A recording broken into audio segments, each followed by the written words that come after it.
अस्सलाम वालेकुम नाजरीन, मैं हूं साबिर बुखारी और आप देख रहे हैं ज़माना न्यूज़। नाजरीन, इस वक्त की जो पाकिस्तान की हुकूमत है, जो फॉर्म 47 हुकूमत है, वो किस तरह पूरी दुनिया में अपना मजाक बनवा रही है। इस हवाले से पहले ये वीडियो देखें, फिर बात करते हैं।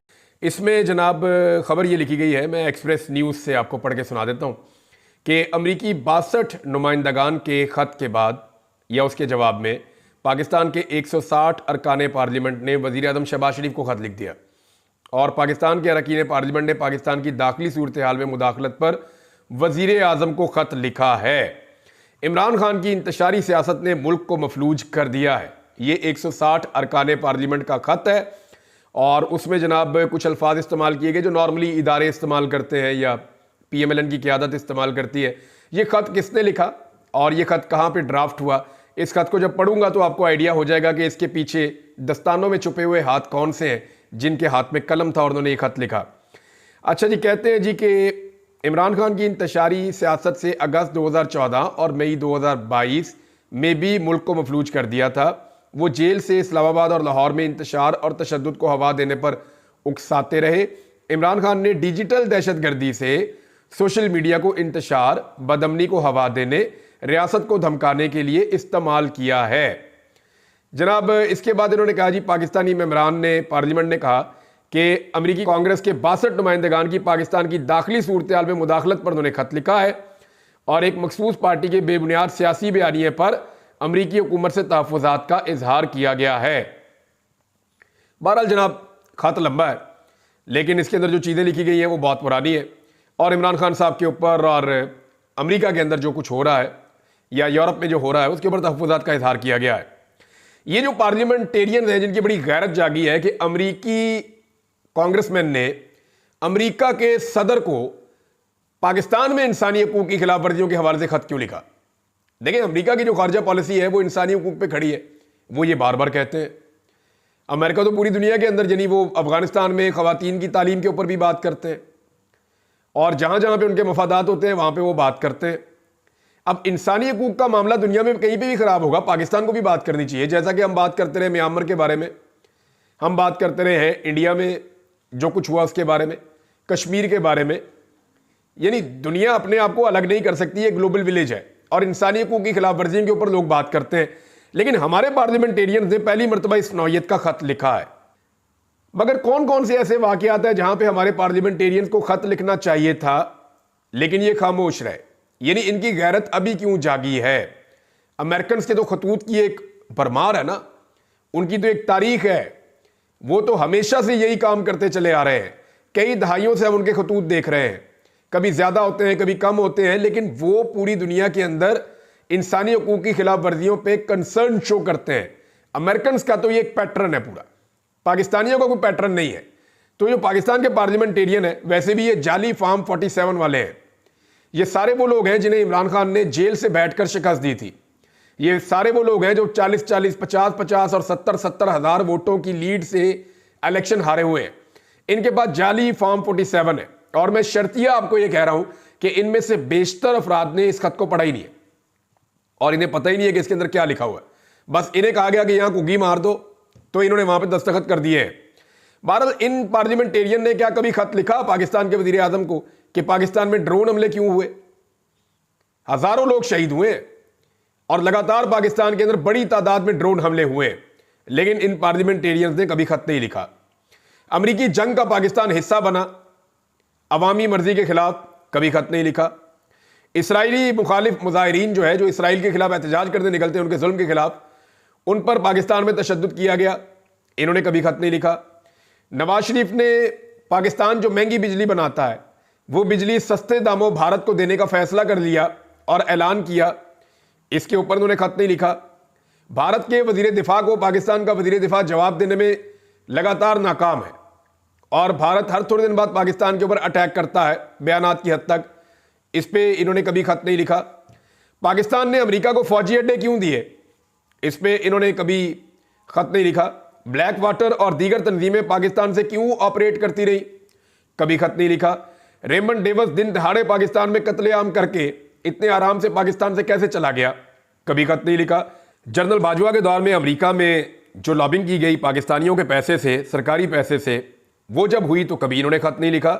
आज भी डॉन की खबर के मुताबिक पाकिस्तान सरकारी पैसों से अमेरिका में लॉबिंग करवा रहा है हुकूमत के हक में, इसके ऊपर खत नहीं लिखा। हमारे सियासतदानों की जायदादें, कारोबार और उनके इलाज पाकिस्तान से बाहर यानी इन्हीं मुल्कों में है, कभी खत नहीं लिखा। कश्मीर और भारत पर पॉलिसी कब तब्दील हुई, कैसे और क्यों तब्दील हुई, इसके ऊपर कोई खत नहीं लिखा। एबटाबाद में उसामा बिन लादेन पर हमला कैसे हुआ, क्यों हुआ, इसके ऊपर कोई खत नहीं लिखा। हमारे उस वक्त के वजीर आजम ने इस पर मुबारकबादें क्यों दी, कभी खत नहीं लिखा। मेमो गेट स्कैंडल आया, कभी खत नहीं लिखा। लातादाद पाकिस्तानी अमेरिका के हवाले पाकिस्तान ने कर दिए, क्यों किए, किस कानून के तहत किए, कभी खत नहीं लिखा। डोनाल्ड लू के हवाले से जो साइफर सामने आया जिसमें धमकी लगाई गई कि इमरान खान की हुकूमत गिराओगे तो ठीक है वरना नताइज भुगतना पड़ेंगे, इसके ऊपर पार्लियामेंटेरियन ने कभी खत नहीं लिखा। पूरी मईशत IMF के सामने पाकिस्तान की मौजूदा रजीम ने गिरवी रख दी, इसके ऊपर कभी खत नहीं लिखा। अरशद शरीफ को कीनिया में कत्ल कर दिया गया, कभी खत नहीं लिखा। नवाज शरीफ ने मुंबई हमलों की जिम्मेदारी पाकिस्तान पर डाल दी, कभी खत नहीं लिखा। पनामा और दुबई लीक्स में अरबों डॉलर पाकिस्तानियों के निकल आए, कभी खत नहीं लिखा। ये वो सारे मामलात हैं जिनके ऊपर खतूत लिखने चाहिए थे पाकिस्तान के पार्लियामेंटेरियंस को।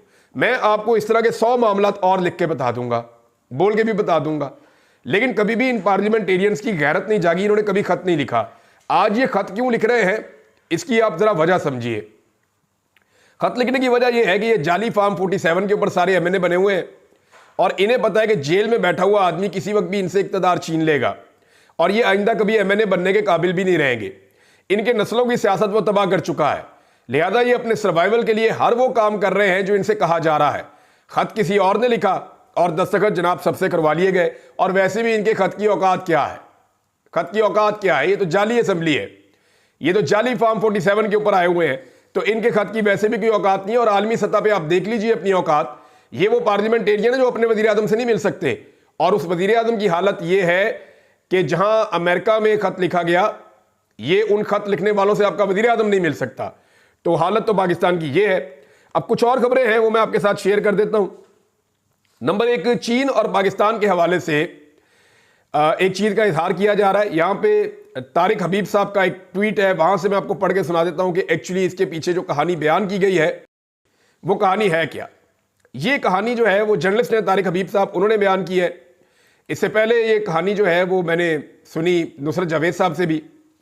तो हुआ ये कि प्रोग्राम ऐसे बढ़ा पाकिस्तान का कि चीन के साथ भी ताल्लुकात खराब कर दिए। इसहाक डार साहब को ये लगा कि शायद जैसे पाकिस्तानी हमारे गुलाम है, ये चीनी भी हमारे गुलाम है। अब हुआ ये कि एक थिंक टैंक ने चीन से ताल्लुकात के हवाले से एक प्रोग्राम मुनक्कद किया था और इसमें चीन के सफीर को भी बुलाया गया था। इस प्रोग्राम में मेहमानों के ख्यालात के इजहार के बाद आखिर में जनाब सबसे इसहाक डार साहब की तकरीर रखी गई थी और डार साहब समझे कि चीनी भी हमारे गुलाम है। डार साहब ने अपनी तकरीर में कहा कि पाकिस्तान और चीन की दोस्ती इतनी मजबूत है कि चीनी सदर ने हाल ही में शहबाज शरीफ से मुलाकात की है और एक बात कही है। उन्होंने कहा कि पाकिस्तान के अलावा दुनिया में किसी भी मुल्क में अगर चीनी बाशिंदों को नुकसान पहुंचेगा तो चीन इस मुल्क में सरमायाकारी नहीं करेगा और ना ही इस मुल्क के साथ ताल्लुकात को फरोग देगा। सिर्फ पाकिस्तान को चीन की इस पॉलिसी से इस्तिस्ना है, यानी पाकिस्तान में चीनी मरते मर जाए तो यहां पे चीन की पॉलिसी नहीं बदलेगी। यहां पे चीन जो है वो पाकिस्तान के साथ ताल्लुकात भी रखेगा और सरमायाकारी भी करेगा, बेशक चाइनीज मरते रहे, लेकिन बाकी दुनिया में अगर चाइनीज के साथ कुछ होगा तो चीन की पॉलिसी है कि ना सरमायाकारी करेगा और ना ताल्लुकात रखेगा। ये इतना बड़ा दावा कर दिया इसहाक डार साहब ने बगैर पूछे।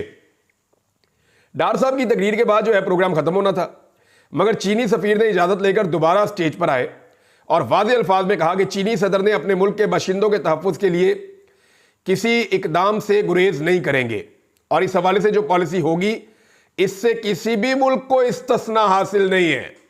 यानी इसहाक डार साहब का दावा उनके प्रोग्राम समेत वाड़ दिया चीन के सफीर ने। एक तरफ सफीर है, एक तरफ डिप्टी वजीर आजम है, तो ये आपकी औकात। चीनी सदर के लिए सबसे पहले चीनी बाशिंदों की जान है, उसके बाद कुछ और है। ठीक है, उनका उसूली मौक़िफ़ है, ठीक बात की है। तो चीनी सफीर के खिताब के दूसरे राउंड के बाद प्रोग्राम तो बढ़ गया और इसमें जनाब डार साहब का फिर चेहरा देखने वाला था, उनकी हालत देखने वाली थी। उनके चेहरे पे एक रंग आ रहा था और एक रंग जा रहा था और यानी डार साहब को लगा जैसे पाकिस्तानियों की जान सस्ती है और पाकिस्तानी मारे जाए तो कुछ नहीं होता, तो ऐसे ही जो चीनी है उनकी भी जान सस्ती है और हम उनके बारे में भी इस तरह के दावे कर सकते हैं।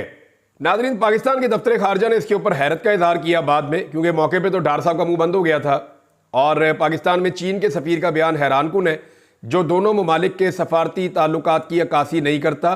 पाकिस्तान ने इसके ऊपर ये रद्द-ए-अमल दिया है।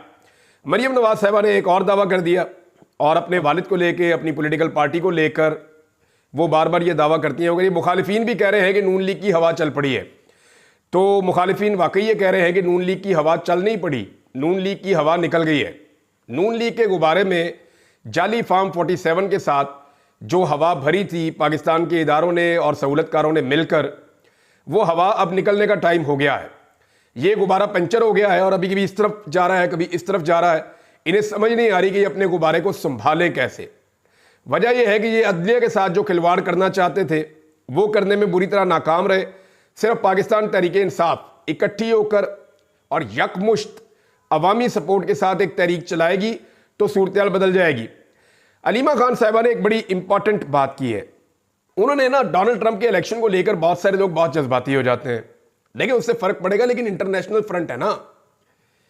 यानी अलीमा खान साहिबा ने यह कहा कि डोनाल्ड ट्रंप पे जिसको उम्मीद है वो रहे, लेकिन पाकिस्तानियों को खुद कुछ करना पड़ेगा और पाकिस्तानियों को इमरान खान के लिए तहरीक चलानी पड़ेगी और हम एक आज़ाद मुल्क है। बड़ा लाउड एंड क्लियर उनका मैसेज है अलीमा खान का। इमरान खान साहब भी हमेशा ये कहते हैं कि ठीक है, हम इंसानी हकूक़ की खिलाफ वर्जियाँ करें तो दुनिया उंगली उठा सकती है, उनका हक है, और अगर दुनिया इंसानी हकूक़ की खिलाफ वर्जी करे तो हम भी उंगली उठा सकते हैं, हमारा हक है। हमने ईरान में जुल्म हुआ, इराक में जुल्म हुआ, हमने फ़लस्तीन में जुल्म हुआ, दुनिया के जिस जिस मुल्क में जहां जहां जुल्म हुआ, लिबिया में कहीं भी हमने आवाज़ उठाई है, शाम के मुसलमानों के लिए आवाज़ उठाई है।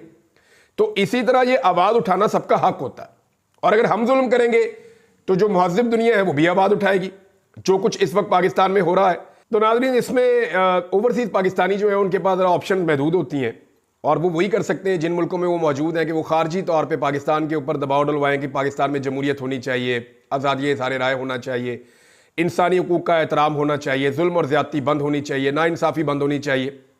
तो उसके लिए वो कोशिश करते हैं। अभी हाल ही में पाकिस्तान तहरीक इंसाफ के सज्जाद बरकी और डॉक्टर आतिफ खान की पाकिस्तानी अमरीकी डॉक्टरों के ग्रुप के साथ लारा ट्रंप और रिपब्लिकन नेशनल कमेटी की शरीक सदर के साथ मुलाकात हुई है और उन्होंने पाकिस्तान के हवाले से और इमरान खान के साथ होने वाले सलूक से आगाह किया। और लारा ट्रंप ने वफ्द को यकीन दहानी भी करवाई है कि जी अगर उन्हें ये इक़्तिदार मिल जाता है तो वो पाकिस्तान में इंसानी हकूक़ के हवाले से आवाज़ ज़रूर उठाएंगे। डोनाल्ड ट्रंप भी ऐसा ही कह चुके हैं। इसी बुनियाद पे जो पाकिस्तानी कम्युनिटी है वो वहाँ पे डोनाल्ड ट्रंप को सपोर्ट कर रही है। हालांकि देखें, डोनाल्ड ट्रंप के मामलात हों या जो बाइडन के मामलात हों, वो पाकिस्तान की बहुत सारी पॉलिसी से वो अलग होते हैं। पाकिस्तान की आवाम कुछ चीज़ें किसी और तरह चाहती है, लेकिन अमेरिकन उन चीज़ों को किसी और तरह चाहते हैं। तो ये तो इख्तलाफ रहेगा, लेकिन जो कम से कम इत्तफाक हो सकता है वो इस बात पे हो गया, जो बाइडन की पार्टी के साथ नहीं हो सका और ट्रंप की पार्टी के साथ हो गया, कि पाकिस्तान में इंसानी हकूक़ की खिलाफ वर्जी के हवाले से वो अपनी आवाज़ उठाएंगे। अब बाहर से दबाव जितना मर्जी आए, लेकिन जब तक पाकिस्तान के अंदर एक मुकम्मल तहरीक खड़ी नहीं होगी, जिसका मोमेंटम बन गया था लेकिन अक्टूबर के शुरू में ये मोमेंटम टूट गया, जब तक पाकिस्तानी खड़े नहीं होंगे पाकिस्तान के अंदर हालात बेहतर नहीं होंगे। इमरान खान साहब बार बार इस बारे में बात करते रहते हैं और उनकी पार्टी भी इस बारे में जोर देती रहती है। शेर अफजल मरवत साहब जो है वो वापस खबरों में आ गए हैं और कुछ चीज़ें उन्होंने ऐसी की हैं जिसके बाद सोशल मीडिया के सारिफीन भी उनके ऊपर तनकीद कर रहे हैं। वजह यह है कि मरवत साहब ने कहा जी मेरे पास 30-40 वोट थे सुप्रीम कोर्ट बार एसोसिएशन के इलेक्शन में, लेकिन हामिद खान, क्योंकि सामने हामिद खान का ग्रुप था, तो मैंने हामिद खान को वोट नहीं डाला।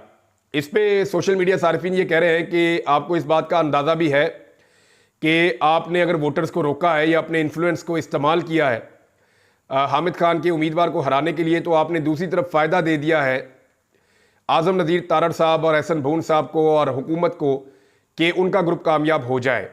अब इस पे बुछाड़ हो रही है शेर अफजल मरवत के ऊपर कि उन्हें इमरान खान को देखना चाहिए था। यानी बहुत सारे लोग ऐसे हैं जिन्हें लोग शक्ल से पसंद नहीं करते, बहुत सारे उम्मीदवार ऐसे हैं जिनकी लोग शक्ल भी नहीं देखना चाहते, लेकिन इलेक्शन में लोगों ने उनको वोट इसलिए डाल दिया कि उनके पास इमरान खान का टिकट था।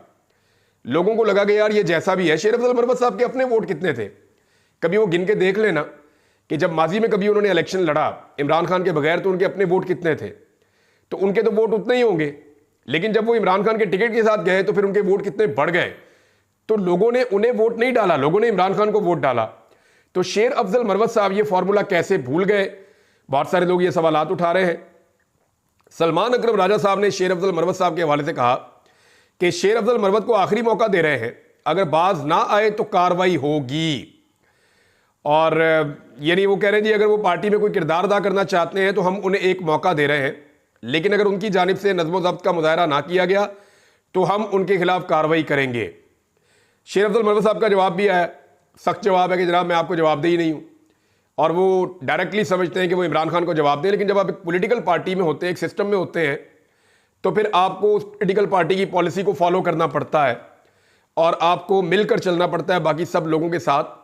आप अपना अलग एक वो मामला नहीं कर सकते। लेकिन शेर अफजल मरवत तो फिर शेर अफजल मरवत है, आपको आइडिया है कि वो हमेशा खबरों में रहते हैं और तनकीद की जद में भी रहते हैं।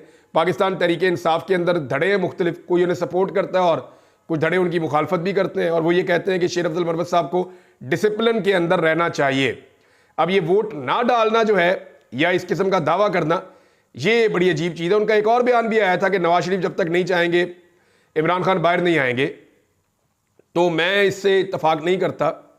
नवाज शरीफ साहब तो खुद पाकिस्तान से बाहर जाने के लिए जो है वो मंजूरियां मांगते फिर रहे थे, तो इमरान खान के बाहर आने का नवाज शरीफ से क्या ताल्लुक। नवाज शरीफ तो वो शख्स है जो वज़ीर आज़म बनने पाकिस्तान में आया, लेकिन बड़ी मुश्किल से एक फॉर्म 47 उनको मिला जिसपे वो MNA बने, मेंबर कौमी असम्बली। तो मुझे लगता है कि शेर अफजल मरवत साहब बाज़ औक़ात ऐसी चीज़ें कह जाते हैं जिसके बारे में शायद उन्होंने सोचा नहीं होता कि इसका इम्पैक्ट क्या आएगा। जी, देखा जैसा कि आपने जाना कि फॉर्म 47 के जो हुकूमत है, जो नाअहल हुकूमत है, जो अमेरिकन कांग्रेस के 62 अरकान ने जो बाइडेन को ख़त लिखा था इमरान खान के हवाले से, और इन्होंने फिर क्या किया कि पाकिस्तानी अरकान पार्लियामेंट ने भी शहबाज शरीफ को ख़त लिखा, और वो ख़त जो है पूरी दुनिया में ज़ेर बहस है और उस पर थू थू भी हो रही है, लोग उस पर तनकीद का निशाना भी बना रहे हैं और उसको गैर ज़रूरी और गैर मियारी ख़त भी करार दे रहे हैं। और ये हुकूमत हमेशा जब से आई है पाकिस्तान की बदनामी का बायस बन रही है, और ये जो ताज़ा ख़त की कार्रवाई डाली गई है ये भी मज़ीद पाकिस्तान के लिए शर्मिंदगी का बायस हुई है। दूसरी तरफ बात की जाए तो शेर अफजल मरवत जो है वो भी मुतनाज़िया करैक्टर की वजह से काफ़ी इन है, और सलमान अकरम राजा और उनकी काफ़ी टसल आई हुई है, आमने सामने आए हुए हैं, और ये सियासी जो पारा है मज़ीद हाई होता जा रहा है। नून लीग जो है वो तबाही के दहाने पर खड़ी हुई है, PPP उसके ख़िलाफ़ होती जा रही है, और पंजाब में जिस तरह देखा गया है एहतजाज हुआ और नून लीग ने जिस तरह कार्रवाई की PP के जलसे के हवाले से, और बैनर्स उतारे गए PP के, उस पर वो भी सीख पाए, तो नून लीग के लिए मुश्किल वक्त का आगाज़ हुआ जाता है। मुझे इजाज़त दीजिए, अल्लाह हाफ़िज़।